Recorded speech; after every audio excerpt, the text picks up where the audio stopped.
You guys have seen me talk about retro handhelds before on this channel, especially in my Nintendo Hates You video. FBI, open up! And they do. They still hate you, in case you were wondering. But that didn't stop me from further incurring their wrath by buying one of these guys. Now, take a look at this. This is the RG35XX, or as our friend TechDweeb calls it, the Flip Zizzle. Now, the keen eye amongst you will realize that there's 2 extra buttons here on the top compared to the original Game Boy Advance, and you would be correct. But there's also 2 extra L and R buttons on the back too. Now that is because this not only plays Game Boy Advance games, this also plays PlayStation 1 games and N64 games and the Dreamcast. And man, these things have gotten really good, and this isn't even the best one. But as far as form goes, I mean, that's just an SP. And a lot of the people that I've showed this to at first thought that this was an original SP until after looking at it for 10 seconds, noticing the extra buttons. Wait a minute, what is that? So what can this guy do, and what's changed? Well, last time I talked about it, retro emulation was certainly picking up speed, and I think the pandemic really added a lot to that, because a lot of people were bored, stuck at home, but, you know, couldn't exactly afford buying all the games that, you know, they would burn through in a few hours. So a lot of them wanted to bring back some of that nostalgia, some of that joy in their life from when, you know, things were simpler. I mean, that's kind of what did it for me. There's a lot of games I wanted to play again, but they just keep coming. There are so many of these, especially from ANBERNIC. ANBERNIC is kind of like this ever-churning factory of just relentless releases. And, well, there's a method to their madness, because it turns out that there's a device for everyone, and sometimes that device that, you know, tickles your fancy hasn't been out yet, so that they tend to find it, you know, and then make it. But this one was definitely one of those for me. As soon as I saw this, I knew I had to have it. Now, I had the Powkiddy V90 in the past, and while it got the job done, it certainly was a very, very, I mean, it was a weak device, but it felt cheap. Whereas this has much more, you know, robust build quality. It is just, you know, it rivals the original, in all honesty, though it is a slight bit bigger, and the screen is a 4:3 aspect ratio rather than a 3:2. The one thing I don't quite care for is, I don't know if you can hear that, it's the rattly buttons. They're also a good bit clickier. You can also play videos on them.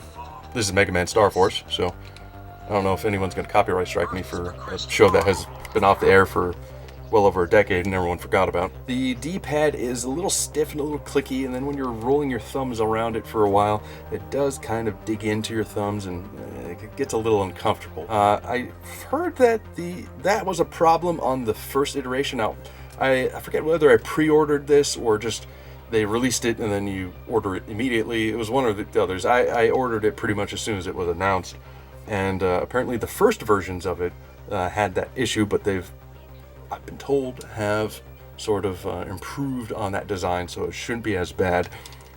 But as far as the screen is pretty decent.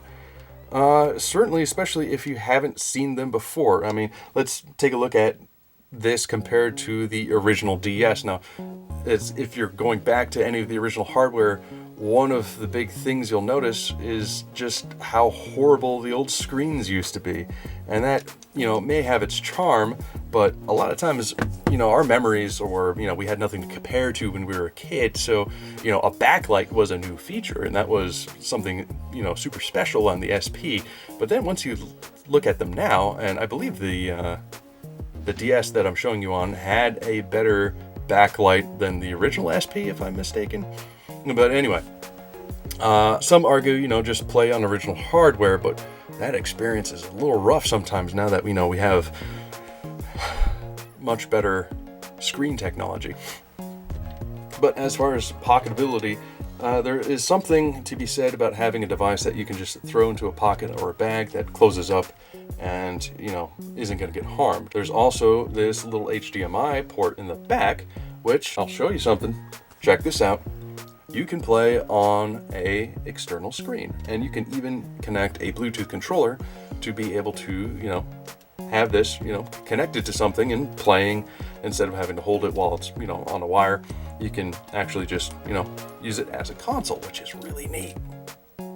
Especially if you have an old screen laying around like this and then have like an HDMI to RCA converter. Oh man, it's just neat. But, ultimately, if you're carrying this around, having a little device in here instead of, doom scrolling on something, which is usually the biggest argument to get one of these now. Oh, and actually, it has a headphone jack too. So it does have Bluetooth and Wi-Fi, but, if you want to use some old cans, you can just connect the headphones there. Now, I've been showing you some of the gameplay on it while I'm yapping, and yeah, it does a good job. Everything looks pretty good. It has a 640 by 480 screen.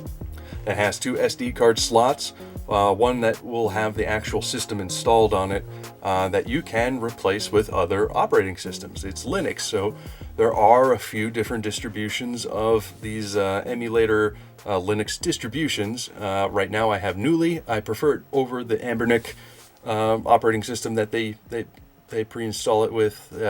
It just doesn't look very nice. It's not super polished in its design. It's very functional. It does work, but I want a nicer looking menu, and Newly is based off of Emulation Station.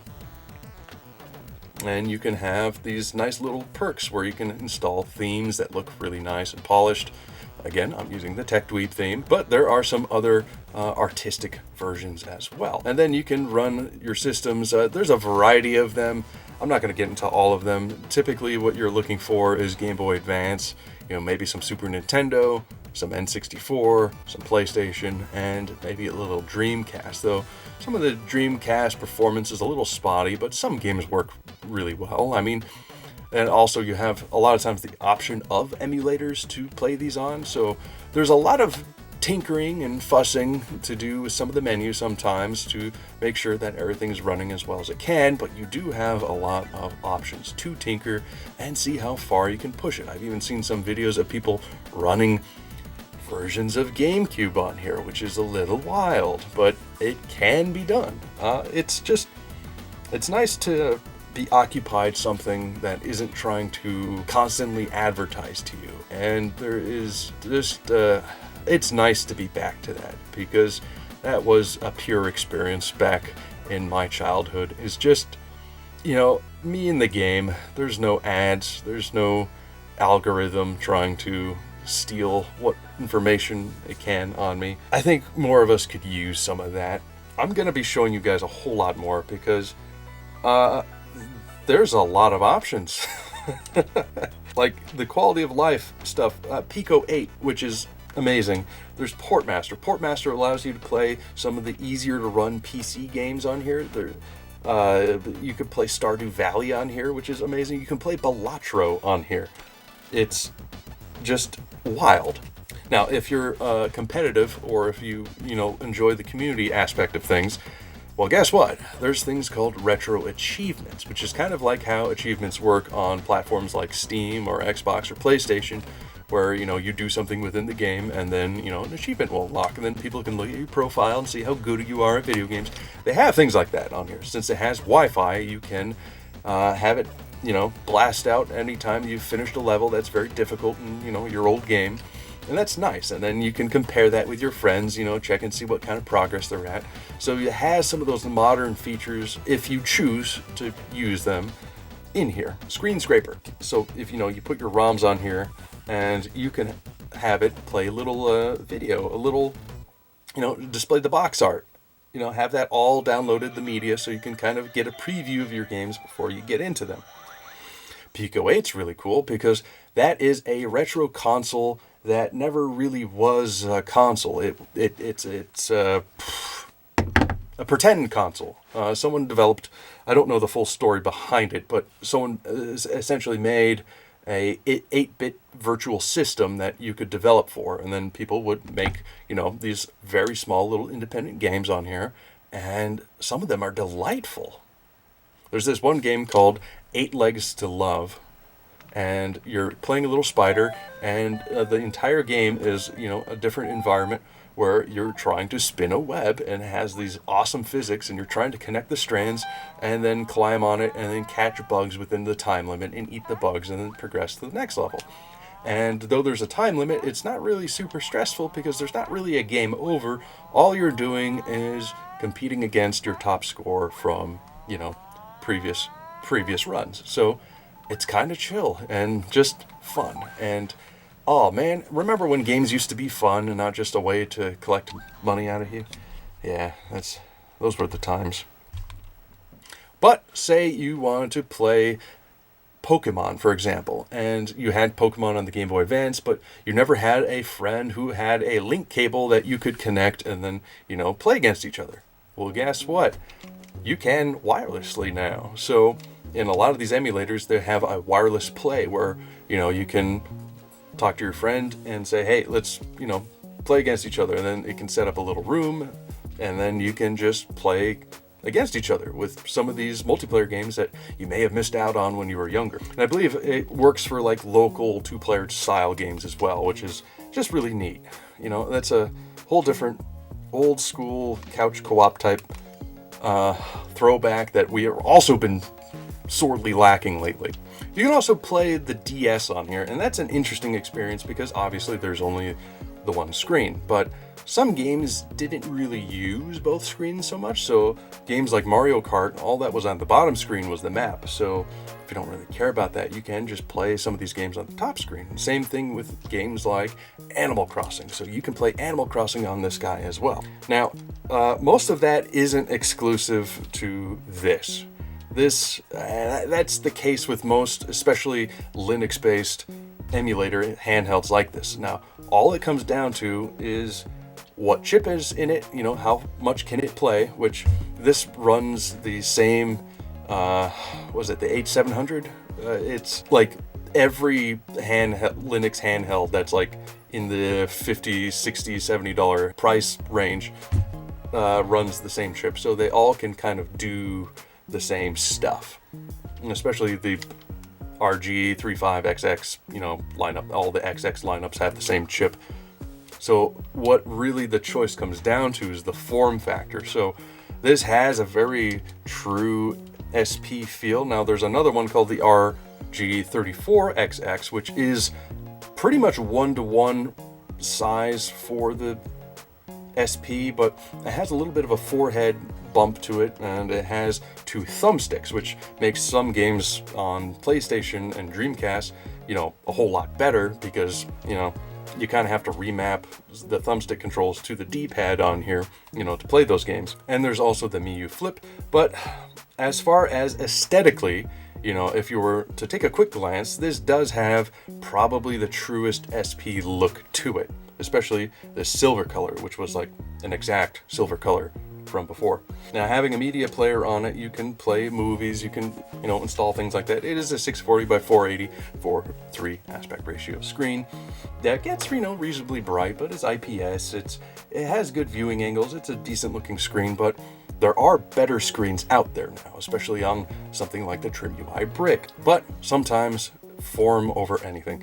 I had one friend I showed this to, and he was sold immediately. He had to buy one because, I mean, you know, some of us grew up on this thing, so to have one that can just do more now is just far too compelling to, you know, pass up on. Now, you can buy it on Amazon for around $60 or so, but if you go to, you know, AliExpress, you can sometimes get it a bit cheaper, though you would have to wait a little bit longer.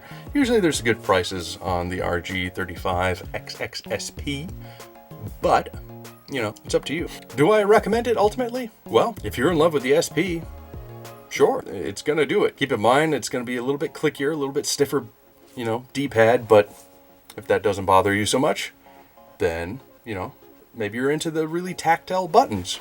If you're into, like, blue switches on your keyboard, then maybe that's, you know, exactly what you want. But, yeah, it's a pretty neat device, and I'm going to be showing you guys a bit more of them because some are on the way. I've got the Ionea Pocket Air on the way, or mini Pocket Air. It's been a little bit since I pre-ordered it, and I already forgot the name. I've also got the AYN Thor on the way, and now that one is compelling because that one can actually play Steam games really well, and it's Android, so that's a dual screen device. That one's going to be very interesting. So I know this is a little bit of newer stuff for this channel, but I'm going to be mixing them in between the other creative stuff because, let's face it, I have ADHD and I am interested in far too many things.